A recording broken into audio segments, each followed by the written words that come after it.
What's up, everybody? Welcome to another episode of On the Mic with Michael Flix. Very happy to be back. I finally got some non-basketball players on the show, man. Everybody thinks this is a basketball show, but it's not. It's for all the athletes. I got Mira Mesa, quarterback, Tyson line, and Mira Mesa running back, Makei Thompson on the show. How y'all doing today, fellas? Good, and you? Good. Doing pretty good. I appreciate y'all coming. I know y'all got a game tomorrow. I appreciate y'all coming out and chopping it up with me, man. How y'all feeling?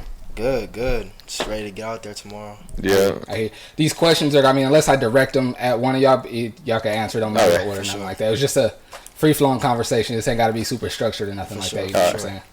How was practice today? Let's start with that. How was practice today? Pretty sure it was just walkthroughs, right? Yeah, it was just walkthroughs. It could have got a little smoother, but I think we're prepared for tomorrow. So. Who you guys got tomorrow? Grossmont. Yeah. Nice. And you guys are 3-1, right? Yeah. What's their record? 0-5. 0-5, but they played a few LA teams. Yeah. So they played pretty good teams. Yeah. So no, they're not a team to look over. But hey, for sure. Have both of you guys? Have both of you guys been at Mira Mesa your entire high school career? Yes, sir. Yeah, I came in my freshman year. And I played varsity all 4 years. Nice. I was at the game you guys versus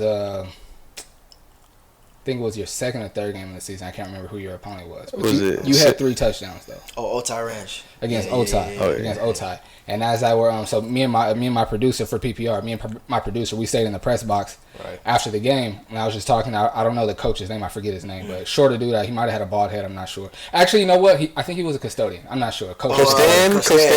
He's like Filipino. Yeah. Smaller Filipino dude. Yeah. What he was just talking about. He called you the best kept secret in San Diego. Hey, yeah. I was like, yeah, I'm not mad. You're not wrong. A lot of Mira Mesa guys get slept on. Why do you think that is? Shoot, I have no idea. It's been a thing. Like Damian Williams, he's in the NFL now. Like yeah, he wasn't even on the podium for Silver Pigskin. So it seems like our talent always gets looked over. Yeah. Really, maybe it could be, and this is just me like freestyling right now because I didn't know that Mira Mesa guys felt that way. Maybe it's because like being in North County and having like some of like the more powerhouses up there. Yeah, that could be the reason. Yeah, because there's a lot of good teams out there. So in North County especially. For sure. How was it being a freshman on varsity? Because it happens in basketball more and more, but not so much in football. How was that?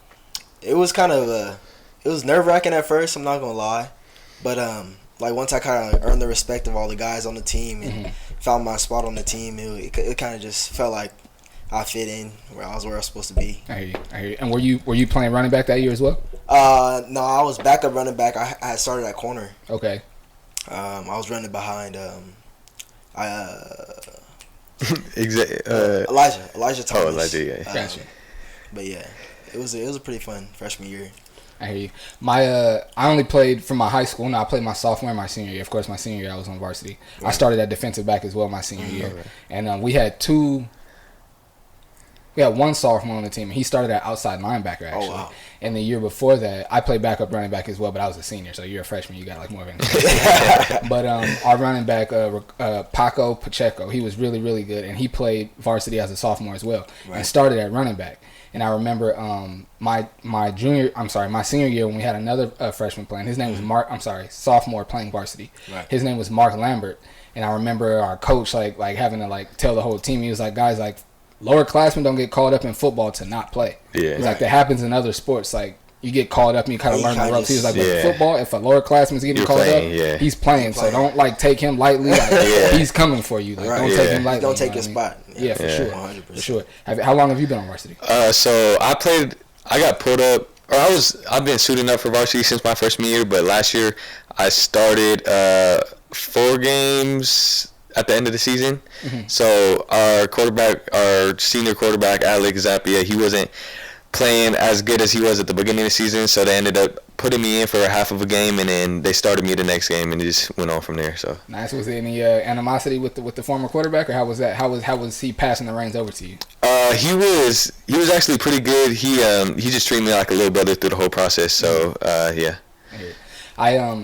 I've been through that as well. Like not really so much in football. When I played, actually, it happened to me being a JV player. Actually, I was playing JV as a sophomore, playing basketball. Okay. As a sophomore, and I was a point guard, and they called up a freshman, the freshman point guard to be on on the JV team. You know, I mean, he had an older brother that wasn't why he got pulled up, but he had at the time. I'm like, he got an older brother that's on varsity. They trying to groom him to be like the next. You know what I mean? Right. And I really I didn't. Nah, I went pretty hard at him in practice every day. I would tell him like, yo, I'm doing this to like, I am trying to like keep my spot. But I'm also doing this to like help like make you better for future years. So, but I've also seen like the other side of that where like the starter there, he's not really trying to help out the lower classmen. He's trying to focus on him. Yeah. Exactly. Which is like on the one hand, it's understandable, but then on the other hand, it's like I mean they're gonna be the ones getting there after you. So and then if it's gonna make the team better, it's like step out of the way. But I definitely. I've been there before, like knowing how it feels. Like, nah, this is my spot. You know, you want to hold on to it. It's human. Yeah, it's human. You know what I mean? And so you started 4 games at the end of your sophomore year. I think it was 3 regular season games and then 2 playoff games, so 5 games. Oh wow! And we ended up losing in the semifinals, but it was a good experience just being young and losing at that that round of playoffs. It was tough, but I learned a lot from it, and I'm ready to run it back this season. And so that was your freshman year or your sophomore year? Sophomore year. Sophomore year. Yeah. And so they must have had a lot of faith in you to pull you up and like let you keep playing in the playoffs. Oh yeah. Even that game, I didn't play too good, but they still kept me in. I had 2 picks, and they still kept me in. They still trusted me, and they didn't go backwards with putting the other quarterback back in. How is it? Is it hard for you anyway to stay like focused and poised being a quarterback, especially in like it's your first year like starting the full season and in the last year being a sophomore? Because I know that the quarterback has to know everything that's going on at all times and then still stay calm and stay poised. How was that for you? Last year it was a struggle for me, especially like just getting my first varsity reps. But this year I've been a lot better. I only have 1 pick this season. I threw it versus San Marcos, but I handled it a lot better than I would have last year. So I think that's a big step for me, just maturing and since last year. How would you handle it last year as opposed to this year? Last year I would have got down on myself and probably not played better on the next drive. So I think this year I'm just learning how to handle stuff better and not knock me off my game. You guys, this season, you guys have a pretty well-balanced offense with you, like, being such a, in my opinion, a very dominant runner. And you guys got some pretty solid receivers as well. Yeah, is it ever, like, how much of the decision-making does the coach give you out on the field when you have a back like him in the backfield that's, like I said, pretty dominant, and you have receivers that run good routes and catch good passes as well? Like, how much of that decision-making is up to you? This year, I have a lot more freedom to change the plays. I could check it to, like, RPOs. And I just have a lot more freedom as opposed to last year. I really didn't have the freedom to change anything. So I think it's good. Just like preparing me for the next level, just having freedom to check things, because at the next level you're gonna have to do that. So. I hear you. And then for you, Makei, at what point did you you started at defensive back as a freshman? Right. When did you get to start getting reps like in the game as a running back? I kind of would just come in after Elijah, kind of this little fast runner, because I wasn't the biggest. I wasn't as dominant as I am now. So I just come in. He would lay the wood, and then I just come in behind him. And Thunder and lightning. Yeah, exactly. And then my sophomore year is when I started at running back. That was the modified season, so it was kind of cut short. But I was still mainly a DB. And then my junior year is when they started like, okay, Makei, like it's running back time. Let's kind of get you. So that's how it was for me. And then that was my senior season, just trying to. Which side of the ball do you prefer? I always play defense, so I always have a love for defense. So DBs, most definitely, it's still my favorite. Really? Yeah, because I'm a trash talker. I'm okay. I'm a trash talker, so at DB I just come say I'm on an island with another dude. It's just me and him, so that's what I like about it. And that was my favorite part of it too, especially for me. Like I've always my build. I've always looked like this. I've always been short and real skinny. Right. And especially like being a DB, I made it to top 12 in all of San Diego County at one point. I don't think I held it for the whole season, but at one point I did crack the top 12. But that was my favorite part of playing DB, like walking up there, like I said, being super short and skinny. Exactly. It's like 6'3", 6'4", like ain't no way this little dude can check me. You're not finna catch a pass. So I'm saying that was my favorite part. You just have to hold yourself in a certain way, you know what I'm saying? Now with the trash talking, I was a trash talker too, but more so in basketball. I didn't really talk trash in football unless a guy talked trash to me first. Yeah. And I know that in sports in general, there's a lot of different kind of trash talk. Like, is your trash talk more like you want to keep him off his game? Is it more so to like get yourself going? Like what type of trash talk are you? It's kind of just to let him know I'm still there. Like I'm gonna be here the whole night, bro. Like you're not gonna get no balls caught, no nothing. Like when we were playing scripts, they put their quarterback out to my side, and I was like, come on, dude. Like your coach putting you out here, like I'm not gonna rough you up. Like come on, like we're gonna be here. I'm gonna be here all night, bro. Like just letting them know. Like I feel you. You know, it's funny that. It's funny to hear you say that because on the way here, I was telling a friend of mine, I was like, he just seems like a really good kid. I've never spoken to you before. I've never interviewed you. But just from the game that I filmed and some of the other highlights that I've seen, also the game that I was there was like teacher appreciation or whatever. Oh, yeah. And after one of your touchdowns, you celebrated with the teachers that were in the end zone. You did? After, it was like real quick. He ran over there and dapped them up real quick. Okay. And then after another touchdown, you didn't really do much. You just handed the ball back to the ref. Yeah. And I know in I don't want to say in high school, but just in sports in general, when you score or do something great, you kind of you feeling yourself and you want to show it. Right. But for me anyway, to see you celebrate with the teachers and then just hand the ball back to the ref, I was like, this must be a pretty good kid. Yeah. And I'm not saying you're not a good kid, but just to hear to hear the other side, which is the trash talking side. So I like hearing the balance. Yeah. I mean, our coaches are they're big on that, like being respectful, you know what I'm saying? They don't want us doing too much after the end. We want to celebrate with the team because that's been a problem for us. We got flagged on it a few times last year, so it's like they're kind of cracking down on it, making sure that we don't have a bad rep on our team and our association. So I hear you. It's all about the community. I hear you. And then this is for both of you. Do you guys ever feel like I don't want to say a need, but ever have a desire and please answer this honestly. The coach isn't gonna get upset, or I'll talk to him. Do you ever feel a desire to show any individualism? Because I know in basketball, you can wear different. I mean, you can do it in football as well, but in basketball, a lot of guys they'll wear the jerseys will be blue and white, and they'll wear some big different shoes, colors, shoes or headbands and armbands. There's a lot of different ways, and then people can see your face and they can hear you. Yeah. You know what I'm saying? If you scream something or you get hyped or something, so there's ways to show to be an individual. And I remember for me in football, the only thing I saw was maybe I can throw a visor in, I could spat up my cleats. You know what I'm saying? But I know for a lot of times I had coaches that was no, we're all gonna look the same and we're gonna that's our coach. Yeah. So and that's kind of what I was getting at. Is there any desire to be I kind of want to show my flair, show my personality out here on the field? I think there definitely is, especially because we're trying to get offers and go to the next level, and part of that is trying to stand out during the game.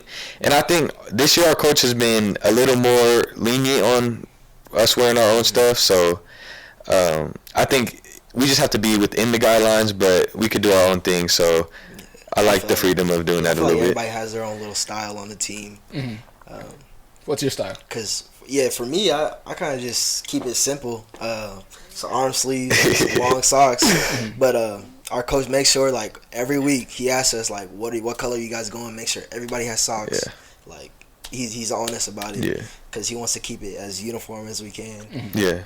So that we don't have nobody. We're the two that pick the sock color or accessory color for the week. So this week we picked all white. So we're going all white uniforms, all white socks, accessories. So we just want to go white out this week. Nice. Any particular reason for the white? Anything we actually haven't gone white out yet. This is the first game.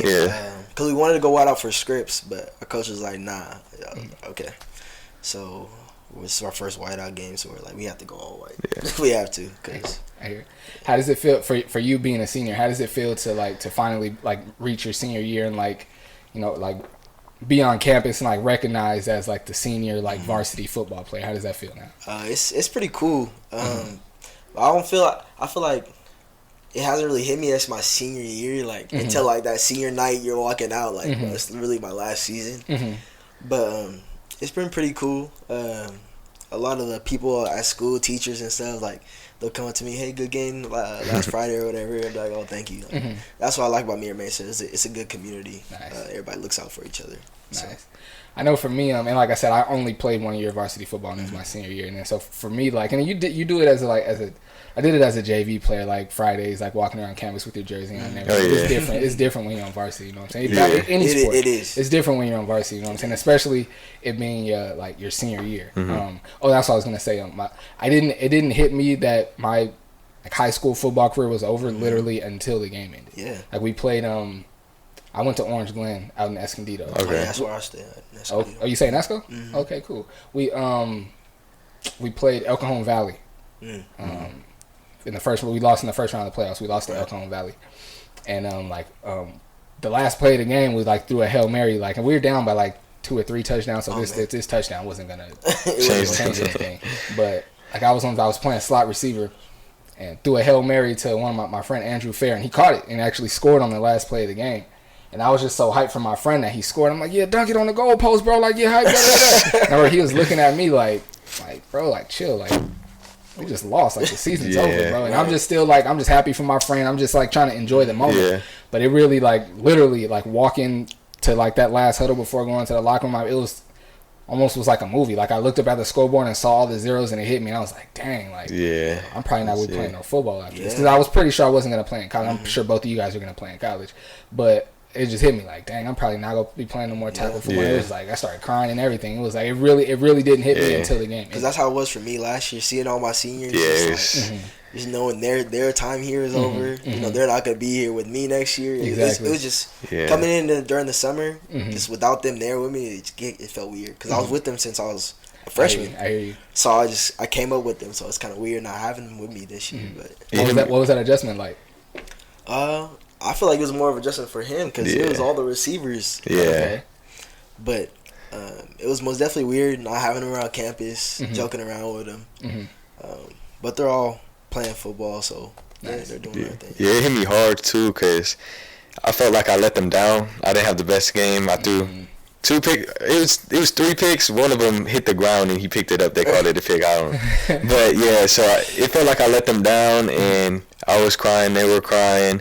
And it just really hit me, and I was like, I can't let my seniors feel this again. So, I mean, I have another opportunity this year to really go to the championship and win it. I've only played one. I played quarterback like 1 year in Pop Warner, so it really like I mean it counts, but it don't count. So I've never like I'm saying that to say like I've never like played quarterback consecutive years and like had to adjust to like possibly like new running backs and new receivers. So what's that adjustment like? Because you said like all your receivers were seniors. Yeah. And you got a new crop. So what's it like adjusting to this new crop of not running backs but wide receivers? So we have one returning receiver. He's my grade, Chris Brown. He was the fastest receiver on that receiving core. So he's the returner, and then pretty much all of the starters they were backups last year, but they're all the starters now. So it was a big adjustment. They're not our receiving core last year. We had a 3-star, another receiver that should have had offers, and then another one that's playing JUCO right now. So I definitely feel like that receiving core was more talented, but that's not to say that our receiving core now can't be just as good. So it was a big adjustment, but we can definitely be as good this year, if not better, if we just gel as a team and just, One thing I do know, just like I said from my brief time playing quarterback, is like adjusting to the way different running backs take handoffs. Yeah. I think that's something that a lot of people wouldn't think about or wouldn't know like about a quarterback, you know what I mean? And it was something that I didn't think, because before playing quarterback, I was always a running back. Yeah. I was always like a running back and a defensive back always. And then so when I went to play running back, like just feeling like how different, like, you know what I'm saying? It was like, it was almost like wow, like I never would have expected that, you know, you could just assume everybody just grab it and go, but you know what I mean? Just getting adjusted to that was, was just weird for me anyway. Do you guys play any other sports? I played baseball my freshman year. I was on varsity, and then I did track last year, but I quit baseball last year. So this year I think I'm going to do basketball and track. Oh, yeah? Yeah. I'm playing some basketball? Yeah. Nice. What about you? For me this year, I'm going to try out soccer. I've never played soccer. Really? I'm going to try soccer. Nice. Because my senior year, so I was like, you know, why not? And then I'm going to run track. But I quit baseball too. Me and him played together. So I could run track. Why'd you guys quit baseball? I still really like the coach. Yeah. the coach. So I was like, and track would help me. Yeah. We wanted to translate our other sports to football, and we felt track was the best option to do that, get our speed up. And I think it's really shown with him this year. I mean, he was fast last year, but this year it's a different level. So I think it really shows. 100%. We have a great track coach. Nice. So, what events do you guys do in track? 100, 200, 4x1, and then coach just throws me in the 4x4 just for the heck of it. I do 110 hurdles and 300 hurdles. Do you guys enjoy it, or is it more so just preparation for football? We enjoyed it. It was a little bit of both. It was a little bit of both. Like some days I'll be like, I don't really want to do this, but you know what I'm saying, it's gonna get me to where I want to be. Yeah. But it's more fun when you're doing it with your friends and stuff like that. Because if I was just doing it by myself, like I'd show up to practice just dreading it every day. But I think it's fun until you get thrown in the 4x4. 4x4 is deadly. Like, yeah. Wouldn't wish that on nobody. Yeah, I asked if you enjoy it because I ran track the half the season my freshman year. Okay. And I remember and I've always been fast. Like I've always been small, but I've always been real fast. Like one of the faster kids in my class. I remember going out to run track. I'm thinking I remember some of my friends that ran before. Like I'm eating at lunch. It was like, bro, you don't want to eat that. Like today's gonna be crazy. You don't want to eat that. I'm like, man, I'll be all right. I had a slice of pizza and some hot Cheetos. Oh man. Threw all of that up. And I remember we had to especially a lot of track teams. You don't always stay in the field. You kind of run through the neighborhood. I don't know if you guys do. Yeah, we do that. But there was this super steep hill in the neighborhood. We have that too. Running that, and I remember thinking and again, I grew up all my life playing outside, climbing fences, running up hills and everything. I'm like, it ain't gonna be too bad. Yeah. Killed me. Yeah. Killed me. I know that track practice is crazy. Yeah. And volleyball practice is actually pretty crazy too. Getting ready for volleyball. Yeah. Believe it or not. Yeah, volleyball is crazy. Soccer though, have you ever played soccer? No, I've never played soccer. No, you never played? I have a lot of friends that played, and I just play pickup with them. Mm-hmm. And then I was talking to a few of my friends this year, and they're like, "You should just come out." I was like, "Shit, I'm not doing nothing in winters." I was like, "Why not?" Get your footwork up like crazy. Exactly. Yep. Man. Mm-hmm. When I was my uncle played. He actually coaches women's basketball in Long Beach. And he coaches JUCO track at Cerritos College. But and he had a track scholarship out of high school as well. I remember as a kid. As a little kid playing football, he told my dad, he was like, nah, put him in soccer. It's like, if you put him in soccer now, let them play a season or two of soccer, they're always going to have solid footwork. Just put them in soccer now. And they stayed for sure. I played that one season, but I would always, literally to my senior year, I'd be doing things out on the field, doing my DB reps and stuff, and soccer stuff would click back in. I played one season of soccer in third grade. A lot of that structural stuff from soccer. So granted, we played on I think it was a travel team, and it took it really pretty serious. But still, a lot of that training and that footwork, it translated all the way to my senior year for sure. You guys have any college interest right now? Yeah, we have a few looking at us. For me, I have San Diego State, San Jose, USD. Cal Poly, schools like that. Nice. What about you? SDSU, Yale, some of the Ivy Leagues like Penn, Harvard. So I hear you. You still got a little bit more time to kind of figure out what you want. Have you narrowed anything down, or went on any official visits or anything? I haven't gone on any officials, but I've traveled up to San Jose and Cal Poly for a little bit. So I like their campuses. It's pretty cool. I hear you. I know. I'm sure that new stadium here in town is probably pretty enticing. Have you guys been there yet? Oh yeah, we went to the first game. We had to leave early because it was so hot. Oh yeah, I seen that. It's crazy hot. I read that article. I seen everybody trying to sit up under. Yeah, we were trying to get in the shade. There's no shade. And it's funny, my route out of here, you can see the stadium right here, and then where else do I go? I was just going up to 15, you could see it. And that was one thing I would always say. I remember driving past on the 15 with my boy. I was like, bro, it don't look like there's any shade in that stadium. No, at all. No shade. They going to have to do something about that. I seen 20 people had to go to the hospital. Yeah. Oh, yeah. It was bad. Dropping like flies. That's crazy. You guys went just you two, or the team went? It was me, him, my dad, and my mom. Oh, okay. Nice. Oh, so you guys are pretty close then. Yeah. Oh, okay, cool. That makes a lot of sense because, with all due respect, after he had the really big game, I wanted him on the show, and I reached out. I'm like, yo, come chop it up with me on the show. He's like, bring my quarterback. I'm like, that's dope. So that was another thing. I was telling my friend, I was like, he's a good kid. I'm like, he's celebrating with the teachers, giving the ball to the ref, and he bringing his quarterback to the team. A lot of people wouldn't do that, man. That's what's up. A lot of people wouldn't do that, man. I had a guy on here, and I won't say who or what, what the moment was, but he had somewhat of a moment. He was having a moment, and a friend of his was kind of having that moment with him. Mm-hmm. When I reached out to have him on the show, I was like, hey, bring your boy and we'll chop it up with both of y'all. And he was like, with all due respect, this is my moment. I kind of want to have it to myself. And which, when he broke it down to me and explained why he wanted it, made perfect sense. Yeah. him coming by himself was the right decision. Like Right. the interview was dope and everything like that. But I just remember like thinking like when he first said it, I was like But then after I thought, I was like, no, it makes sense. It makes sense. But then, and even if you would have never invited him, that would have been perfectly fine. You know what I'm saying? But the fact that you did, I was like, this is a good kid. How long have you guys been? Was it just like starting in high school? Or was it before that? No, we know each other. Yeah, How long? I went to school with his sister. Okay. So I knew him growing up. And then, Westview? No, he was actually still at Mira Mesa, right? Oh yeah, So Mira probably Mesa. what, 8 years? A few years. Yeah, 8 years. Probably. Yeah. Nice. So yeah. Nice. Has that I guess it would be a little bit different if you guys if you're a wide receiver, but I'm sure. Oh yeah.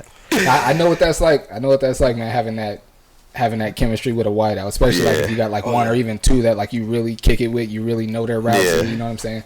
It can make a world of difference. Yeah, because that's all. With me and him, like we talk on the field, like what we see and like just little stuff that we just like we automatically know. Like he sees this, I see it too. Like we're automatically checking something. Yeah. So it's kind of just like that chemistry is already there. Yeah. Okay, so let me ask you this, and this will be for both of you. And you can't say about him throwing an interception. You can't say about him fumbling. Right. Those can't be the answers. Yeah. Tell me something about the other one that you guys do on or off the field that like really bothers you. Like, man, I can't stand when That bothers me. Sheesh. I could go first. Go. Oh no! Sometimes he, I don't know. Just like when we're joking around, he'll just be like talking trash, and then sometimes it kind of gets to me, but I don't show it. Oh, it gets a little personal. Yeah, sometimes it gets personal. Yeah. Okay. Yeah. For him, sheesh, I don't know, cause you play too much. So. It's tough, cause when this dude eats in my car, bro, he eats chips in my car. And one day he was eating chips in my car, bro. I go in the passenger side and I should see chips everywhere. I was like, nah, bro. I was like, no way, this dude left all these chips in my car, bro. Have you guys ever had any like beefs or argument that made you guys like didn't talk to each other for maybe a day or two? Has that ever happened? Nah. No. I most definitely went off on him a few times though during the game. Oh yeah. When was it? It was what game was it? It was last season, right? No, it was this. It was this season. It's Helix. Helix. It was Helix. Now forget what you did, but I went off on you. You're like, all right, chill. But I was like, I just said it because I was like, I'm just looking out for you. I was like, because he knows this love. It's just I'm just passionate. I hear you. So. How are you as the quarterback? Because I mean, it's like this is your show. You know what I'm saying? So how are you kind of like with receiving criticism from like maybe your running backs or your O-line or your receivers or anything? I think it's when he gives me criticism, it's easier to take it because I know he's just doing it to make me better and help me. I think it's harder when it's the coaches yelling, especially when our OC yells, I get it because he's like telling me everything to do, and then when I mess up, he obviously has to get on me. But I think it's mostly when our head coach gets on me, that's when I shut down a little bit. But he hasn't been on me too much, so yeah, there hasn't. I receive it pretty well. I hear you. What about you? How are you with dealing with criticism or constructive criticism on the field? I'm good with it. I actually take it pretty well because I know they wouldn't be saying it if they didn't care. I hear you. Sometimes it's kind of like I don't want to hear it, but I just gotta take it for what it is. I hear you. Yeah. I never forget, man. And again, it was in Pop Warner, so it's nothing like what you guys are doing right now. But I remember we had a big game against a team came down from Florida and played us actually. Okay. They had like, oh wow. And I was actually they had a bunch of high school kids on the team, and I was actually in high school playing Pop Warner as well. Right. Yeah. So we played against a team that had a whole bunch of high school kids on it as well. And I remember we called I forget the name of the play, but my boy Jeff, who I'm still cool with to this day, he was supposed to lead block up the A gap, and I was supposed to hand it to the back behind him. But my friend Jeff, he was our main back, like he was like our workhorse. And I don't know how I got it like mixed up in my head. So I call hike and I step out, and I'm supposed to like let him go through and hand it to the second back, and I hand it to him, and he even like I could see, like, it's funny that I can, like, still see it so perfectly. I could see that he was like, okay. I could see all of that happen on his face. And as soon as he did that, it clicked me like, oh, dang, I handed the ball to the wrong guy. But he just grabbed it and went through. He got like maybe like 4 or 5 yards and then went down. And then the back that I was supposed to give the ball to, like when we get back in the huddle, he's like grabbed my face mask and is like yelling at me. And I remember like I like swiped his arm down and pushed him. I was like, get the hell off me, bro. And our coach called a timeout. And my favorite coach pulled me to the side and he was like, you can't do that, man. He was like, you messed up. Like, you can't get mad at him for trying to correct you for messing up. Right. You can't do that. He's like, I know you're the quarterback and you're the captain of the team and all that, but you made a mistake. You got to allow somebody to correct you if you make a mistake. 100%. I was like, yeah, you're right. And I always knew that, you know what I'm saying? But I think that was kind of my first time, I really, like, I've been captain of a team before, but it's different when you're a quarterback, you know what I'm saying? Yeah. And I think that was my first time, like, really, like, being, like, that, in that type of a role, in that type of a leadership role, and it never really clicked to me like that. But that always stuck with me though. Like, you got to be able to accept, like, if you mess up, let somebody correct you. You don't have to have such a big head about it. Yeah, especially if it's like a coach that you're cool with. You take it way better than you would if it's like someone else, and you're just like, come on, like, Absolutely. I'm not trying to hear it from you. But if it came from someone else, like, okay, I get it. It's clicking. Like, And like I said, it was the coach that and I was like I said, I was in high school playing Pop Warner, so I was like one of the older people on the team. And this coach, he like spoke to me like an adult, like and I liked him. And he had coached me years before, like the couple years earlier when I played Pop Warner. And I think that's why, like, me and him were like super close, and I think that's why I was able to, like, and actually I thought he was gonna tell me like that I was right. Like, he put his arm around me and like walk me off to the. He would do that all the time. Like, I would say something or do something, and he would pull me to the side like, yeah, you right, like, you right. And so I thought he was gonna do that this time. Like, he put his arm around me, pull me to the side, and I'm looking up at him. He's like, no, you're dead wrong. You dead. I was like, oh, okay. I always appreciate him. If he's watching, shout out to Coach Gary. Man. I still like Coach Gary, man. Who's your? I guess I won't do that. I was about to ask you guys who your favorite coaches is. I won't do that. No, don't answer it. We can do like our favorite coach outside of high school. Like, there you go. Your favorite coach going ever. up. Not this season, but who's like your favorite coach ever? Ever? The one that you kind of like gave you the most game. That kind of like you always think about, like little like nuggets of information, little jewels that he left with you. I might have to say Coach Thompson. I'm not gonna lie, Coach Thompson. 100%. Because he taught me hella. And I'm trying to think of it. Youth, I'd say Coach Morrow. At Westview. Coach Morrow. Coach Morrow at Westview. He was like an uncle to me. Nice. Yeah. Nice. One of my coaches from youth, Coach Will, he was like my uncle too. I call him uncle and everything. He just always been like another father figure to me. Just like taught me like life lessons. And then my other coach, I actually have to say my dad too. He's coached me growing up, so he could be hard on me, but I know it's for the good. He just wants to see me succeed, and just he just wants to see me live out my dream. And then also Coach Chris, he's on the high school coaching staff. He coached me growing up, which, like I said, my receiver Chris Brown, that's his dad. So he coached me growing up. He's been like my uncle too. He's just always give me advice, just lets me know what I need to do better and stuff like that. Nice. Now, you mentioned life lessons. What's some life lessons that you guys have learned in football that you can take out into your everyday life away from the field? I feel like being on time. Definitely. Putting all your effort into something, not half doing something. Because if you half do something, you're going to get fired real quick. You know what I'm saying? And my grandpa taught me a lot of that too growing up. So just being on time and knowing your assignment, what you have to do. Those two great ones. Yeah. Two great ones.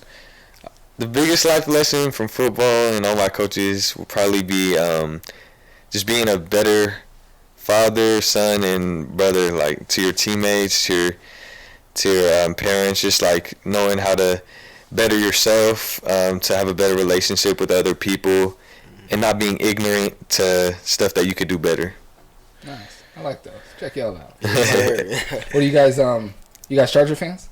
Yeah, I'm a we're Seahawks fans, but when the Chargers aren't playing the Seahawks, we'll cheer for the Chargers. Okay, got you. And who are you guys? Even if they don't play for the Chargers, who are some of you guys' favorite players in the NFL? I'd say Derwin James. Why is that? I like the way he plays. He's just a dog. He's a dog. And then Alvin Kamara too. Okay. What's you? My favorite player is Justin Herbert. I just like the way he plays, to be honest. He got a big arm. He can move. So I feel like who would you compare yourself to if you could compare yourself to somebody in the NFL? 100%. Alvin Kamara. Who would you compare me to? Josh Allen. Josh Allen? Yeah, Josh Allen. I'll take that. You guys doing any fantasy football this year? No. I haven't played in a minute. Yeah. We should have did a team one. You know what I've always wanted to do, and I think only like in the last like 4 or 5 years since I've been doing PPR, I've wanted to figure out a way to do like a San Diego high school football fantasy. That would be fun. Cool. I don't know. There wouldn't be enough players to draft though. I feel like you should get a player from each like school. Like they choose one. Like with the high school players. With the high school players. Yeah. With the high school players. Like maybe if like a group, like not even adults, whoever wants to play. Yeah. But I just feel like that would be fun. It's like there's so many. I mean, I guess it would kind of. I was about to say there's so many teams. In the NFL, there's only like 6. How many teams are there in the 32? NFL? Yeah, there's only like 32 teams. There's way more than 32 high schools, you know what I mean? So it would be difficult to do, but that's always an idea that I've had. And it would be fun, too, because you don't know how players are going to develop from this year to next year. Exactly. Yeah. And then, like I said, like you can kind of project, but there's like teams that are from out here that are pretty good teams. Yeah. They run into teams from LA, and they don't, you know what I'm saying? So that can kind of like really mess things up. But that's an idea that I've always had. Like it'd be really cool to do a San Diego high school football fantasy. Yeah, that would be fun. For sure. I think that was all I had for y'all tonight, man. I appreciate y'all coming in, especially after walkthroughs. Y'all got a game tomorrow night. I appreciate y'all. Thank you for having us. Coming in, tapping in with me, man. Appreciate you for having us. Oh yeah, my pleasure, man. I've been trying to. Oh yeah, my pleasure. Like I've been trying to diversify the show a little bit. This is my first time having non-basketball players on the show in months, man. That's why, and again, I don't make it any easier with the artwork that I do. A lot of people think this is just a basketball show, but it isn't. So I appreciate y'all coming in, sitting down, chopping up with me, man, for real. Appreciate you for having us. Thank you for having us. My pleasure. Y'all welcome back anytime if you want to make any announcements. Okay. You know, before we get out of here, y'all have any shout-outs you want to do or anything like that? Nah, just look out for Mira Mesa, man, because we got some talent, so don't sleep on us. I'll shout out to Coach Morales for making everything possible with our team, especially since the passing of our head coach last year, Coach Thompson. So, I just shout out to Coach Morales for making everything happen. Hey, rest in peace to the coach. Sorry to hear sir. Sorry to hear that. It's been another episode of On the Mic with Michael Flix, man. I appreciate y'all tapping in. Until next time, take care.